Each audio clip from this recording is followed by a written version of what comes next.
Yes, hello everyone. Welcome to the fourth episode of Dilated Peoples of the Caribbean. Beforehand, we're still into the indigenous. We're covering obviously their struggle and how they dealt with European contact. Um, Obviously, the Taino were the first to meet the Europeans. They were obviously subjugated. They were then also put into slavery, and obviously the Europeans were beginning to colonize the whole of the Caribbean.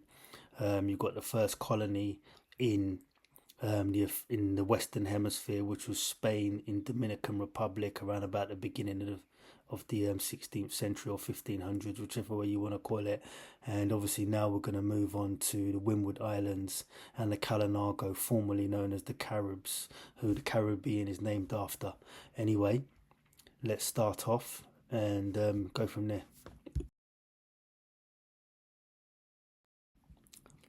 The Kalinago, formerly named the Caribs, branded upon their first encounters by Europeans as many societies and tribes with links to historical colonial playgrounds, were given a name by the European boatmen for reasons of national claimancy, but also nautical mapping.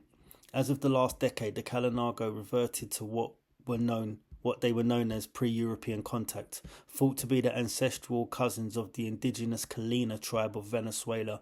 They began their Caribbean migration journey upward through the Lesser Antilles, populating islands such as Trinidad, Barbados, Antigua, Grenada, Commonwealth of Dominica, Aruba, St. Vincent, Martinique, and Guadeloupe, to name a few.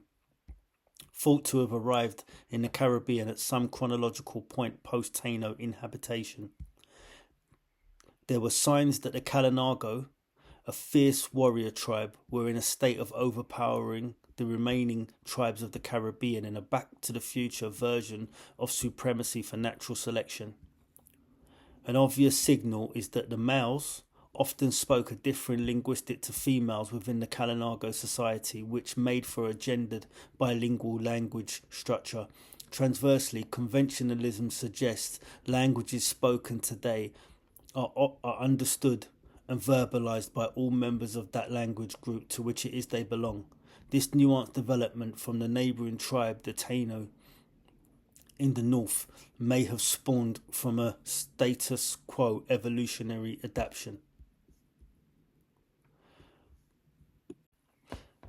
Right, so the Kalinago had started out in the they were coastal. They thought it's from coastal sort of indigenous of Venezuela, and who are still there to this day. And obviously, as they come up through the island chain, they were obviously in a war for supremacy, or they were like taking over the Caribbean slowly but surely until European contact, right? But a lot of their females spoke differing languages. You could say that's the same today, right? But the theory behind it is potentially, we'll read on anyway, but the theory behind it is that they were so successful taking over militarily that a lot of the females they captured were obviously speaking another language, and that's how it's thought of that females were speaking a different language, all apart from the males, because they were completely different tribes at the time. Anyway, let's move on.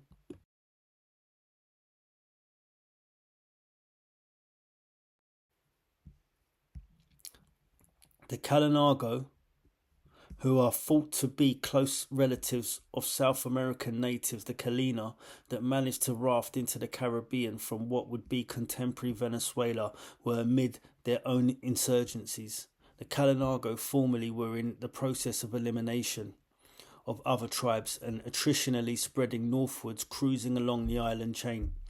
In subtraction of interference via European arrival, the remaining tribes foreseeably may have been eliminated under the militant buoyancy of the Kalinago conquest war preparedness.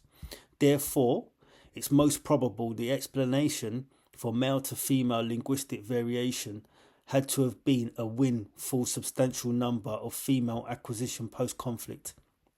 Elimination of males within modern-day comprehension resembles pecking order pecking order Eastern Hemisphere societal order at its most brutal. The Kalinago embarked on a marauding island hopping frenzy elimination in the spirit of survival of the fittest, and most probably capturing females in high frequency that had to be taken back to their island of inhabitation as carnal spoils of war, never to be seen again by their tribe or origin. These findings offer a credible explanation as to why a significant number of the female Kalinago population spoke a foreign dialect or language within the Kalinago society whose conquests were victorious.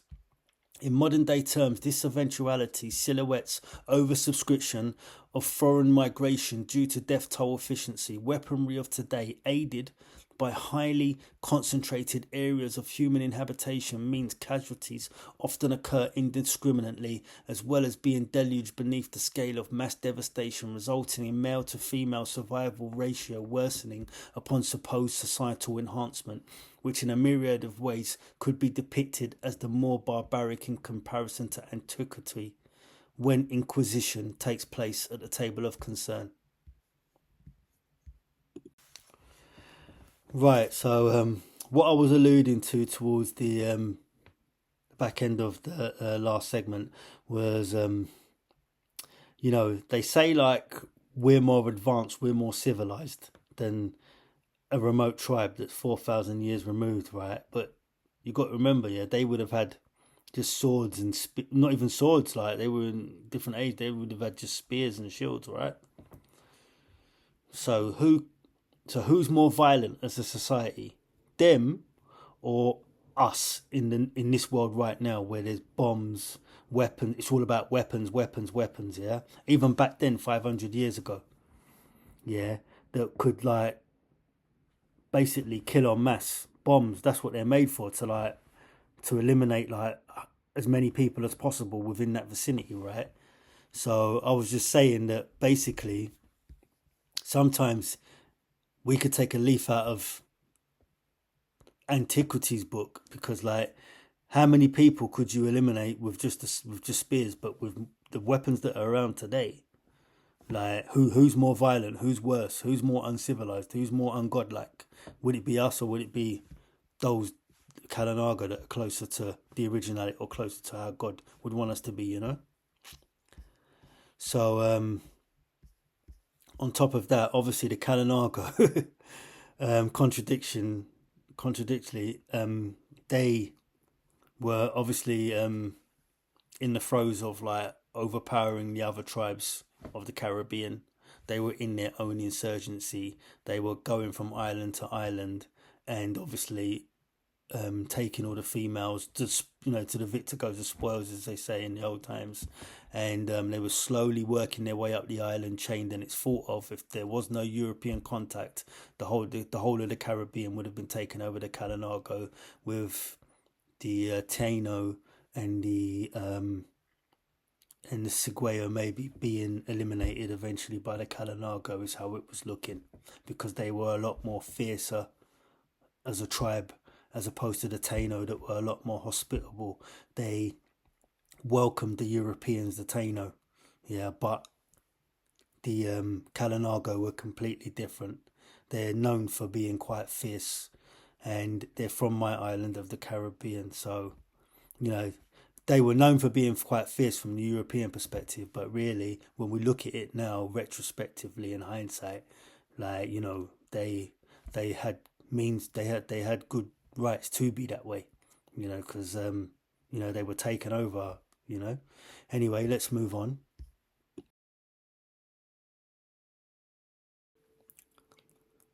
Uprisings against slave masters throughout the first 300 years of European control were staged at regular intervals. It's noted by Europeans that the Kalinago were the more hostile of the Caribbean tribes from first point of contact. The contradiction of the impregnated thought of being overrun by a completely alien way of life was the smoke signal that lit a torch of inspiration into the Kalinago hearts, as they, in contrast to the hospitable Taino, were prepared to engage in warfare for the islands of the Caribbean against those who should accept the retrospective crown as the first tyrants of the Caribbean. for the first half of the 16th century, the Kalinago would have endured encroachment that would have devastated their ambitions for single socio-political rule. Decimated by disease, the Kalinago, who would have been whittled down to dangerously low numbers and must have been instinctively conscious of extinction within the vantage point of their drastically reduced average lifespan. Their approach was to meet the intruder, who would have been the European settlers, as well as populations of miseducated African slaves in battle to the bitter end, in stark contrast to the pacified Taino. Although it must be mentioned that on some islands like Puerto Rico, for example, the Taino and Kalinago, who often join forces and communicate in unison through the 16th and 17th century, the Taino and Kalinago would often engage in battle against the Spanish, British and French forces as a means of survival, in addition to holding the aspiration of reverting the vicinity back to its environmental norm. St. Vincent seemed to be the Kalinago main hub during European invasion, although poor record keeping coupled with Kalinago elusiveness of this census would be confirmed most probably by visual sightings. So the Kalinago, they tried to obviously launch an offensive against the Europeans. They would have been whittled down by disease. They would have lost their numbers, and obviously their tribal hub at first seemed to be the island of St. Vincent. However, it ended up that they were to go into what is known as the Kalinago territory, which we'll go on about later on down the line. But yeah, they're now their home. They had to go back to Dominica.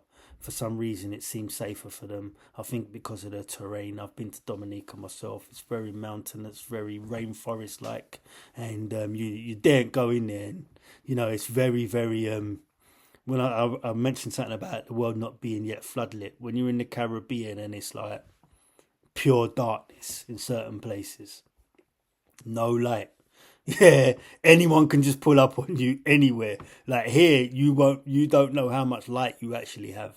Out there, it's all you see is eyes, and if you're lucky, it's very, very dark. So back then, it would have caused all type of issue for the European superpowers, the Kalinago, creeping up on them in the night and stuff like that.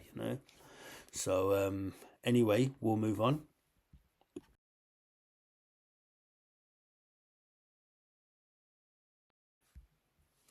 The Kalinago also had to contend with a new tribe of their own making within the first half of the 16th century. The Garifuna, also known as the Black Caribs, were the result of intermixing with African chattel slaves that had begun to arrive on an industrial scale that would eventually outnumber most that had already been inhabiting the island. Unconfirmed by the Hall of Officialdom, but within the Hall of Oral Myth, has told the story of a shipwrecked African slave boat landing ashore on the island of St. Vincent very early in the 1500s, years before slavery was introduced. Origins of the Garifuna stand to reason, as they were the only island that had a significant Afro-Indigenous population that took on tribal characteristics in common with the Kalinago, while suffering the loss of sovereignty. So basically, the Garifuna, there's a tale that a shipwrecked African boat landed on St. Vincent, just shipwrecked, and because before slavery was even introduced or Africans came there was already a mixed race population of black and Carib or Kalinago, and they think that was because a boat just arrived there and was there years before slavery. And the reason why they say that is because they took on tribal characteristics as opposed to African. So they would have been assimilated into the Kalinago culture, and then obviously had the sort of curly afro hair and be of the origin of the Caribbean, but also had the African in them as well. And that's how the Black Caribs started, and that was the first sort of Afro Kalinago, Afro sort of Caribbean people, you could say, you know.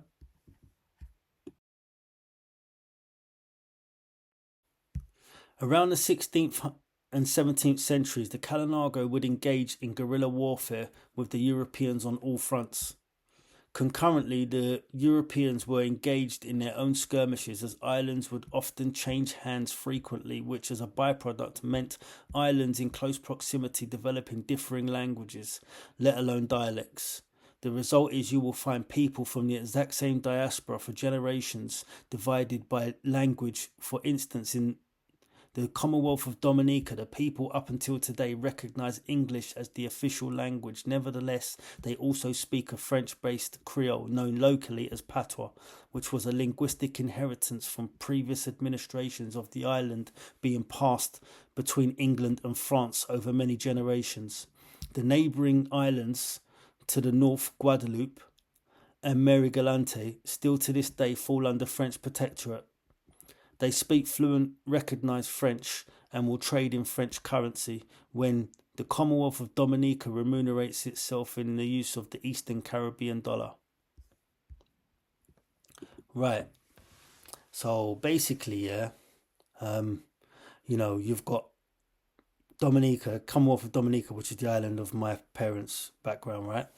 And you've got Guadeloupe and Marie-Galante to the north, and Martinique to the south. So it's sandwiched between two French protectorate countries, or countries that are registered as French, with Dominica in the middle, that was fought for, won by the English and then won by the French and eventually settled by the English.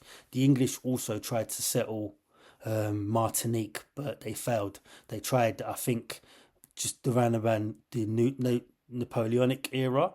It never came off. There was a treaty signed in around the Treaty of Vienna, I think 1815, after Napoleon had fallen, and they ended up keeping Martinique up until today. So you've got a neighbouring island. You could say, in France, there's a lot of professional footballers, most notably sort of Thierry Henry.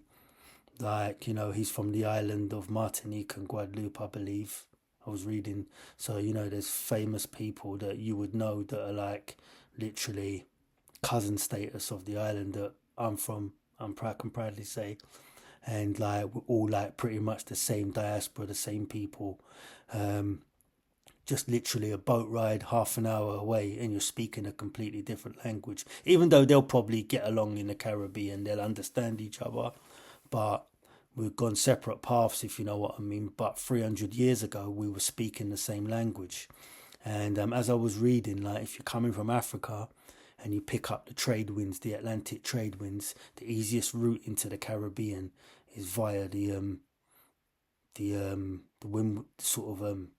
Windward Islands, yeah, because that's why they're called, because there's winds and it brings the boat along quicker. So if you know what you're doing nautically, or as a boatman, you would come, and the first island you would meet would be Barbados, the most easterly island in the Atlantic. But then most probably it would be Martinique, and that's where some would probably, if you were accurate in coming across the Atlantic and you were good at what you've done, that's where you ended up starting, in a place like Martinique, Barbados, St. Vincent, Dominica, places like that. And then they dropped them off along the island chain towards America, where they let them all go, into marketing for slavery, right?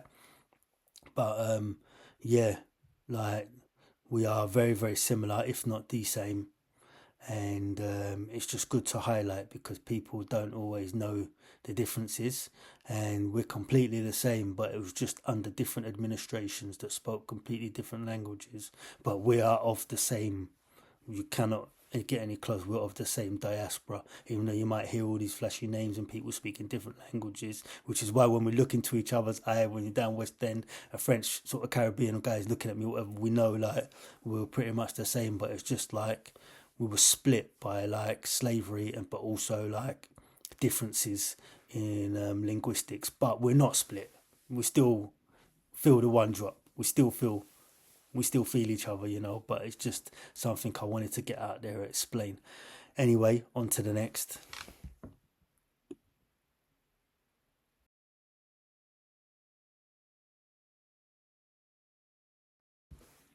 The Kalinago were known for a strong rowing tradition.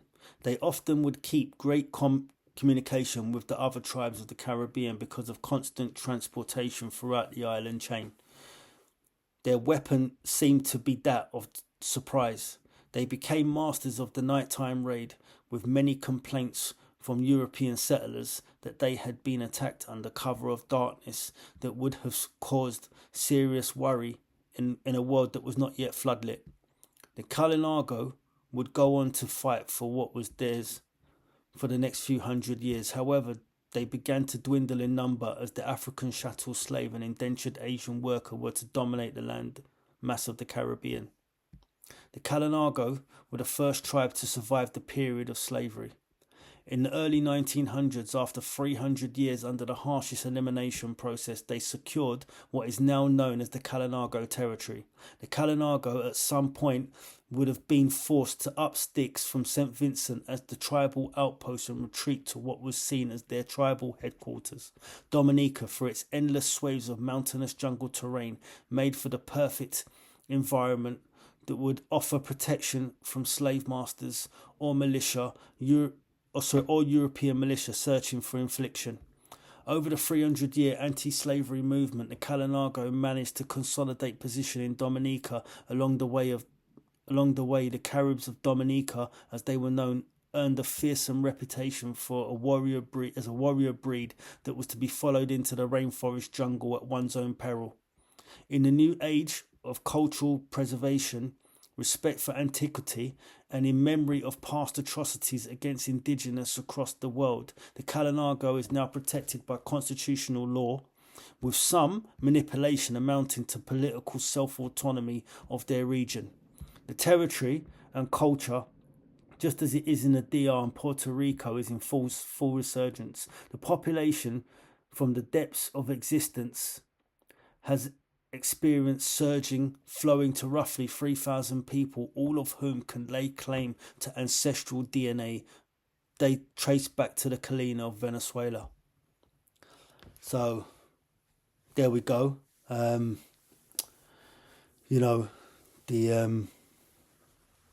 watched a little documentary on them.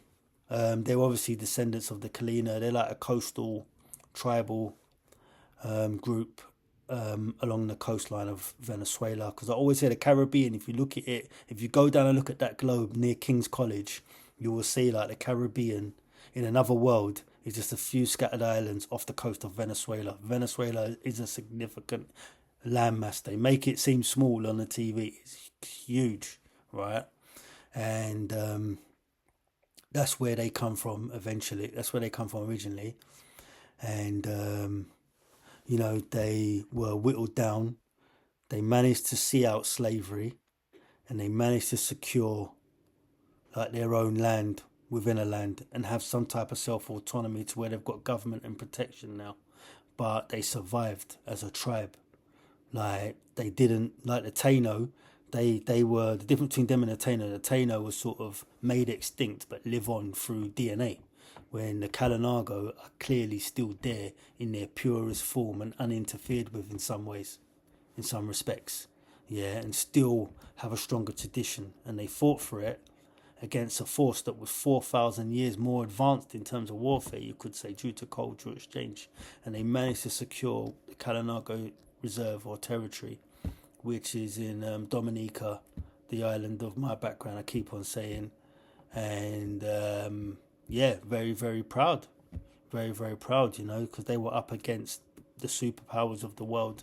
And to just survive that period is tantamount to amazing. But obviously the terrain of Dominica lent well once again.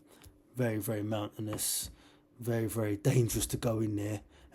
It's not like a flat land mass where people could see you, so they survived that way on the other side of the island, which wasn't maybe as fruitful, or they were scared to come as Westerners and just left them to themselves, and eventually they secured the land for themselves. So very, very proud and very, very good to know. And it's something to be guarded and protected, even as anyone, So anyway, that's that.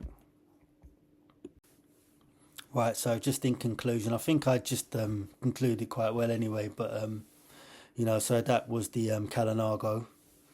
They occupied the sort of central to south of the island chain, when the northern side, which has got the bigger islands like Cuba, Puerto Rico, Jamaica, Dominican Republic or Hispaniola, that was like Taino controlled. The Kalinago were coming through the island chain, and if the Europeans hadn't have got there, then obviously there would have been a fight for suppression. You don't know what would have happened, but it's thought of the Kalinago would have replaced the Taino, but they never got the chance to because of European intervention in the 1500s. Obviously, the Europeans just kept on sending sways and sways and sways of African slaves throughout the next 200-300 years, whittled them down. They were eliminated via disease, via warfare. They still fought on, and they managed to still survive in their purest form to today. So very, very proud of the people of my island. It's good that they were known. I remember I was in a lesson, not going to say in school because I love this teacher, by the way, but I remember them word for word saying, the Caribs were vicious. They were seen as savages and all the rest of it, eating people and all the rest of it.